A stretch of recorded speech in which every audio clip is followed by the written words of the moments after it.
Hello student, welcome to coherent English classes. और आप सभी का कोहेरेंट इंग्लिश क्लासेज की इंग्लिश गेस्ट पेपर सीरीज में स्वागत है। मैं हूं आपका इंस्ट्रक्टर मोहम्मद ज़ियाउल्लाह कमर। आप देख रहे हैं हमारे YouTube channel coherent English classes.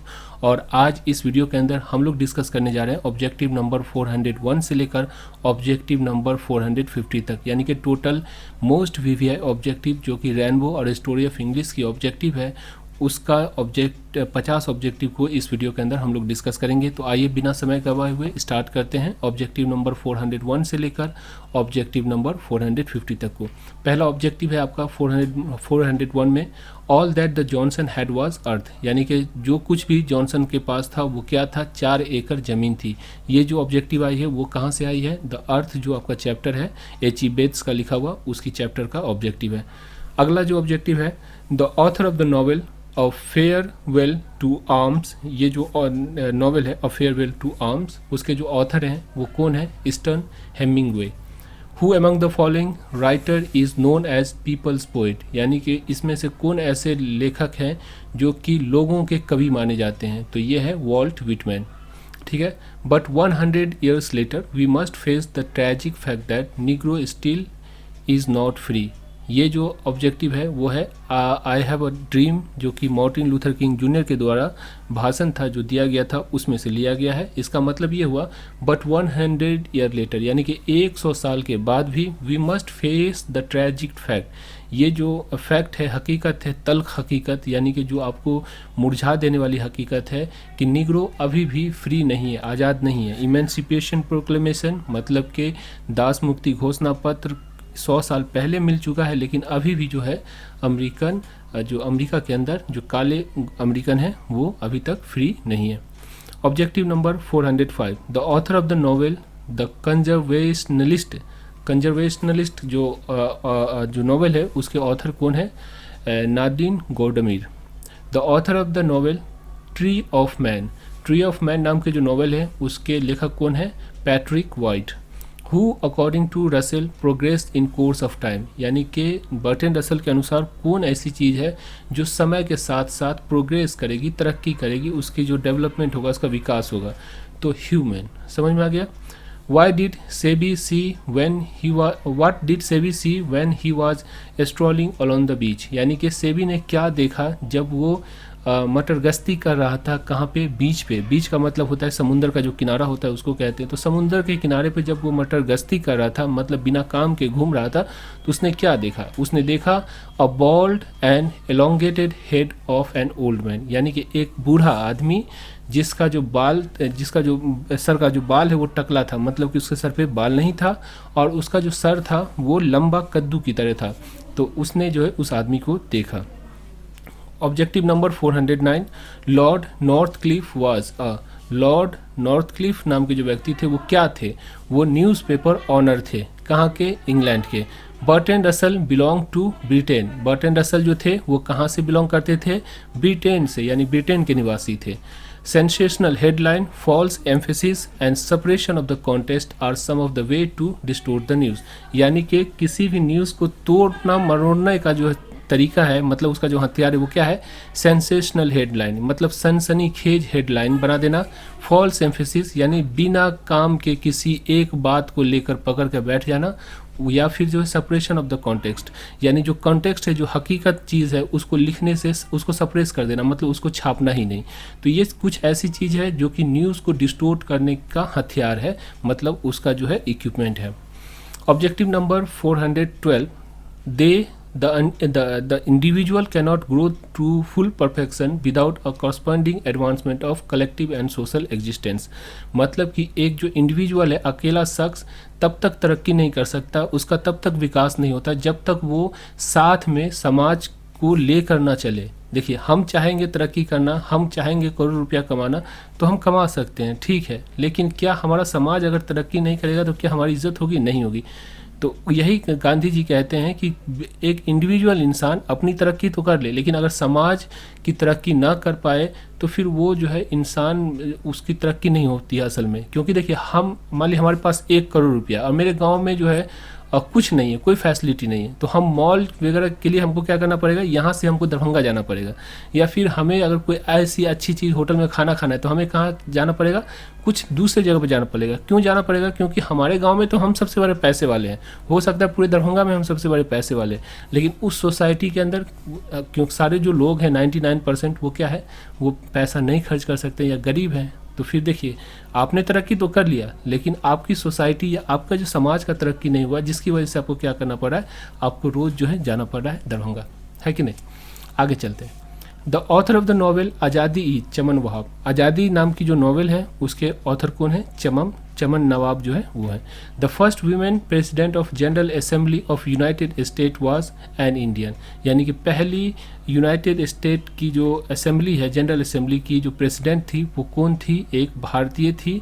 और ये जो है पंडित जवाहरलाल नेहरू की बहन थी। पंडित जवाहरलाल नेहरू की बहन थी, नाम मुझे याद नहीं आ रहा है। तो पंडित जवाहरलाल नेहरू की जो बहन थी, जो कि यूनाइटेड स्टेट की जो जनरल असेंबली है उसकी पहली महिला जो सेक्रेटरी थी या प्रेसिडेंट थी, वो इंडियन थी।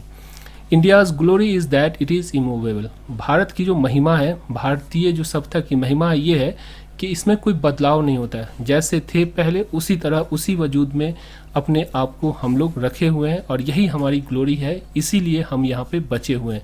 दूसरी सत्ता जो इससे पहले आई भारतीय सत्ता से, वो ख़त्म हो गई, दुनिया से मिट गई, लेकिन हमारी सत्ता टूटी फूटी ही हाल में, लेकिन अभी तक जिंदी है।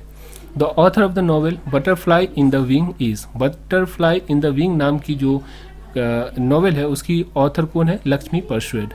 Germaine Greer is a feminist writer. German Greer जो थी वो क्या थी? एक फेमिनिस्ट राइटर थी, नारीवादी जो लेखिका है, जो नारी के हक की आवाज़ को उठाती है, Germaine Greer. Nature without check with original energy, ये जो लाइन दिया हुआ है ये कहाँ से दिया हुआ है? ये जो है वॉल्स विटमैन की जो कविता है सॉन्ग ऑफ माई सेल्फ, उसका जो ये लाइन दिया हुआ है। ठीक है, अगला ऑब्जेक्टिव है objective number 419। We have borrowed many thing from western literature. यानी कि हमने बहुत ऐसी चीज़ है जो अच्छी चीज़ है वेस्टर्न लिटरेचर से, उससे हमने उठाया है, मतलब कि वहाँ से हमने अपने ज़िंदगी में उसको जो समावेश किया है।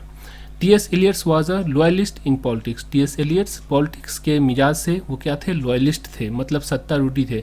मतलब लॉयलिस्ट का मतलब ये हो गया कि राजतंत्र को वो जो फॉलो करते, डेमोक्रेसी को फॉलो नहीं करते। ठीक है, आगे चलते। एट फर्स्ट बेंजी केप्ट 10 और अ डजन हेन। मतलब कि शुरुआत में जो बेंजी के पास जो मुर्गियाँ थी वो कितनी थी? 10 या डजन, मतलब कि 10 या 12 मुर्गी थी बेंजी के पास। The teacher made complain against Sebi to his mother. जो टीचर था सेबी का, जब उसको कद्दू को पॉलिश करते हुए पकड़ा तो उसने कंप्लेन किससे किया? उसकी माँ से जाके किया। ठीक है। The old section form were suppressed by French character. जब फ्रेंच आए मेन लैंड ब्रिटेन के अंदर, तो क्या हुआ कि वहाँ पे जो ओल्ड जो सेक्शन फॉर्म था लिखने का, उसको जो है रिप्लेस कर दिया गया किसके द्वारा? फ्रेंच की जो कैरेक्टर है, फ्रेंच की जो वर्णमाला है उसके द्वारा। According to Germaine Greer, infant and mother mortality is greater in traditional birth. यानी कि हम लोग जो घर पे जो बच्चे पैदा होते हैं, घर पे जो बच्चे को रख के पैदा किया जाता है, तो उसमें जो है माता और जच्चा और बच्चा, यानी कि माँ और बच्चा जो होता है, जो पैदा होने वाला बच्चा होता है, उन दोनों का जो है मोर्टेलिटी रेट, मतलब कि उसकी जो मृत्यु दर है वो ग्रेटर होती है, बहुत अधिक होती है। Ode to autumn is written by John Keats. Ode to autumn John Keats के द्वारा लिखा गया है। During 15th century Europe was anti Catholic. यानी 15वां शताब्दी के अंदर जो यूरोप के लोग थे वो सारे के सारे ऑर्थोडॉक्स थे और जो है एंटी कैथलिक थे। यानी कि दो प्रजाति, जैसे मुसलमान के अंदर होता है शिया और सुन्नी, यानी कि ये जो एक सोच होती है, मतलब स्कूल ऑफ थॉट होती है, इसकी वजह से। तो उसी तरह जो है क्रिश्चियनिटी के अंदर जो मेजर है, इसका तो बहुत सारा होगा, लेकिन जो मेजर दो जो है इसका सेक्ट है, यानी दो जो है फिरका है। एक फिरका जो है वो है प्रोटेस्टेंट, उसके बाद ऑर्थोडॉक्स और कैथलिक, ये 3 फिरका है, प्रोटेस्टेंट, ऑर्थोडॉक्स और कैथलिक। तो इंग्लैंड के अंदर जो है एंटी कैथलिक हुआ करते, मतलब कैथलिक को नहीं मानते थे, वहाँ पे कैथलिक फिरका को मानने वाले पर जुल्म किया जाता था, और जो जॉन डॉन थे वो कैथलिक थे। समझ में आ गया। I celebrate my self and Singh my self, ये लाइन पहला लाइन है सॉन्ग ऑफ माई सेल्फ का।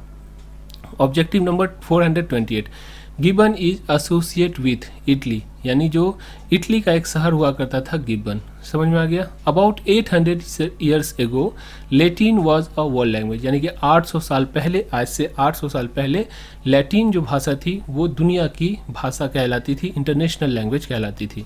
कमला Das is a Anglo Indian poets, Kamala Das जो है वो एंग्लो इंडियन पोइट्स है। The family doctor of Pearl S Buck was from India, यानी कि जो पल्स बक का चाइना के अंदर जो फैमिली डॉक्टर था वो कहाँ से था, वो इंडिया से था। We are satisfied with small village our ancestor, यानी हमारे जो बाप दादा थे वो शहर की ज़िंदगी को इतना जो है अहमियत नहीं देते थे, वो गांव की जो ज़िंदगी है उससे खुश थे। अपना खुद का जो है सो खेती बाड़ी करते और खुद के लिए जो है सो अपनी जो ज़रूरत है उसको पूरी करते और उसी गांव की ज़िंदगी से जो है खुश रहते थे। The most widely use language in the world today is English, यानी कि व्यापक रूप से सबसे ज़्यादा जो भाषा दुनिया में यूज़ हो रही है, इस्तेमाल हो रही है, वो क्या है, इंग्लिश है। Which of the following writer is also serve in British air force, यानी इसमें से कौन ऐसे राइटर हैं जो कि ब्रिटिश एयरफोर्स के अंदर भी सर्व कर चुके हैं, मतलब उसमें भी सेवा दे चुके हैं। तो H.E. बेट्स जो थे वो जो ब्रिटिश एयरफोर्स के अंदर भी रह चुके थे। Objective number 435, how fable is man power, कितनी कमज़ोर, इसका मतलब हो गया, फेबल का मतलब होता है कमज़ोर, कितनी कमज़ोर है इंसान की ताकत। That if good Fortune fall, कि अगर थोड़ा सा जो है good Fortune, if the good Fortune fall, यानी कि थोड़ा सा भी अगर आपकी किस्मत, अच्छी किस्मत अगर फॉल होने लगे, यानी गिरने लगे, आप पे थोड़ा सा जो मुसीबत आने लगे, cannot add another our recall, और जब ऐसा होता है कि मतलब कि एक इंसान को अगर उसकी किस्मत साथ देना छोड़ दे थोड़े समय के लिए, या फिर उस पर मुसीबत का पहाड़ टूटने लगे, तो 1 घंटा बिताना या काटना जो होता है वो दुस्तवार हो जाता है। तो कितनी कमज़ोर है, क्योंकि खुशी के दौर में तो हम खूब अच्छी तरह से ज़िंदगी गुजारते हैं, लेकिन जब दुख का दौर आता है तो उसको काटने के लिए आप बेचैन हो जाते हैं। तो ये जो लाइन है वो दिया गया है किससे, song of my sweetest love I do not go से दिया गया। Martin Luther king does American pride, मतलब जो मार्टिन लूथर किंग थे वो अवश्य ही अमेरिका की प्राइड थे, यानी अमेरिका का जो नाम ऊंचा करने वाले, सर ऊंचा करने वाले व्यक्ति थे। W.B. ईस्ट describe Rupert Brooke as a handsomest young man in England, यानी कि रूपर्ट ब्रूक को W.B. ईस्ट जो थे उन्होंने कहा था कि ये जो है सबसे हैंडसमेस्ट, हैंडसम का मतलब होता है जैसे ब्यूटीफुल लड़की के अंदर लगता है, लड़की को ब्यूटीफुल कहते हैं, उसी तरह जो लड़का होता है उसको कहते हैं हैंडसम। तो हैंडसमेस्ट यानी कि सबसे हैंडसम, सबसे खूबसूरत। तो सबसे खूबसूरत जो इंग्लैंड का जो नौजवान लड़का है उसको कौन लगता था, W.B. ईस्ट को रूपर्ट ब्रूक लगता था। During the child birth the index of anxieties are high, यानी कि जब बच्चे पैदा होते हैं घर पे तो इंडेक्स ऑफ एंजाइटी मतलब कि जो बेचैनियों का जो पारा होता है वो चढ़ा हुआ रहता है, यानी हर इंसान के चेहरे पे बेचैनी होती है जब बच्चा पैदा होने वाला रहता है। ठीक है। The prestige of white coat in traditional society is enormous, यानी कि जो वाइट कोट होती है, जो सफ़ेद कोट होती है, मतलब कि जो डॉक्टर होते हैं उसकी जो प्रेस्टीज होती है, मतलब उसकी जो इज्जत होती है ट्रेडिशनल सोसाइटी के अंदर या पिसान सोसाइटी के अंदर, वो एनॉर्मस होती है, यानी बहुत इज्जत की निगाह से देखा जाता है। Sweetest love I do not go is a poetry of separation, sweetest love I do not go जो पोइट्री है वो लव पोइट्री भी कह सकते हैं आप इसको, लेकिन जो असल इसका जो है वो सेपरेशन की पोइट्री है। तो कभी लव का दिया या सेपरेशन का दिया, दोनों को दे सकता है। यहाँ पे जो आपके एग्ज़ाम में पूछता है वो बताता है सेपरेशन, मतलब वहाँ पे एग्ज़ाम में 4 ऑप्शन में से एक ऑप्शन, ये 2018 में पूछ चुका है। Sweetest love I do not go is a poetry of separation. समझ में आ गया। आगे चलते। In ancient time had a status of world language, यानी कि लैटिन जो भाषा थी उसको एंशियंट टाइम के अंदर यानी पुराने ज़माने के अंदर इसको जो है जो वर्ल्ड लैंग्वेज का दर्जा था। तो देखिए इसी लाइन को 2 तरह से यहाँ पे ऑब्जेक्टिव बनाए। ठीक है, एक ऑब्जेक्टिव यहाँ पे देखिए आपको दिया हुआ है 800 ईयर्स एगो। देखिए यहाँ पे about 800 years ago was a world language Latin, है ना। 800 साल पहले लैटिन जो क्या था वो दुनिया की भाषा थी। और यहाँ पे आप देखिए इन एंशियंट टाइम यानी कि पुराने ज़माने में had a status of world language, तो दोनों तरह से पूछ सकता है। तो कुछ भी पूछे, वर्ल्ड लैंग्वेज पहले ज़माने, इंग्लिश से पहले अगर कोई वर्ल्ड लैंग्वेज हुआ करती थी तो वो क्या थी, लैटिन भाषा थी। The author of the novel the colour purple is Toni Morrison. Toni Morrison जो थे वो कलर पर्पल के ऑथर थे, लेखक थे। What do you mean by Roopkatha? Roopkatha का मतलब क्या होता है? इसका मतलब होता है फेरी टेल। ये पूछ सकता है आपको ऑब्जेक्टिव, बहुत ही इंपॉर्टेंट ऑब्जेक्टिव है। I have a dream is delivered by Martin Luther king junior. Who announce shock the narrator? किसका अनाउंसमेंट जो था, किसकी बात जो थी वो नरेटर को शॉक कर दिया, मतलब उसको जो हैरत में डाल दिया। मदर्स अनाउंसमेंट मतलब जो नरेटर की जो माँ थी उसने जब कहा कि नानू काका आ रहे हैं, तो क्योंकि नरेटर के मामू थे, इसको पता था कि इसके मामू जो है बहुत पहुंची हुई हस्ती है, तो इसकी वजह से वो जो है सो उससे दूर रहना चाहते थे। लेकिन जैसे ही माँ ने कहा तो उसके जो मतलब कि जैसे माँ ने कहा तो नरेटर जो है शॉक हो गए, मतलब कि वो जो है सदमे में आ गए। Objective number 446, Nanu Kaka was coming to Delhi to see minister. Nanu Kaka Delhi क्यों आ रहे थे? ताकि वो किसी मिनिस्टर से मिल सके। The author of the novel the guide नाम की जो नॉवेल है उसके ऑथर कौन है? R K Narayan. Now the leaves are falling fast, है ना। Nurse flower will not last, यानी कि अब पत्ते झड़ रहे हैं और नर्स फ्लावर यानी बड़े बड़े पेड़ के नीचे जो छोटे से पौधे होते हैं उसके जो फूल हैं वो अब लास्ट नहीं कर पाएंगे, मतलब कि अब वो टिक नहीं पाएंगे। तो ये जो है लाइन दिया गया है now the leaves are falling fast से। Mahatma Gandhi is also popularly known as Bapu और father of nation. Mahatma Gandhi को जो है पिता या फिर राष्ट्रपिता के नाम से जाना जाता है इंडिया के अंदर, है ना। A good ड्रामिस्ट treat his character with God like impartiality, यानी कि जो अच्छे ड्रामिस्ट होते हैं उसमें जो कैरेक्टर होता है, यानी कि आपने कोई ड्रामा लिखा उसमें 4 कैरेक्टर है, तो चारों कैरेक्टर को चाहे वो मतलब कि अच्छा उस नॉवेल का अगर मान लीजिए कि या उस जो है ड्रामा का अगर वो विलन भी होता है तब भी जो है उसके अंदर कुछ अच्छाई दिखाई जाती है, और अगर हीरो भी होता है तब भी अच्छाई दिखाई जाती है। मतलब कि जो कैरेक्टर बनाता है किसी ड्रामा का कोई ड्रामिस्ट, तो वो जो है एक जो है इम्पार्शियलिटी के साथ, मतलब उसमें कोई भेदभाव नहीं करता है, सबको जो है समान जो है मतलब उसका जो अपीयरेंस होना चाहिए, समान जो बोली होना चाहिए, वो सारा चीज़ जो है उसको देखता है, तो एक अच्छा जो है ड्रामिस्ट कहलाता है। तो इस तरह से ऑब्जेक्टिव नंबर 401 से लेकर 450 तक को हमने डिस्कस किया।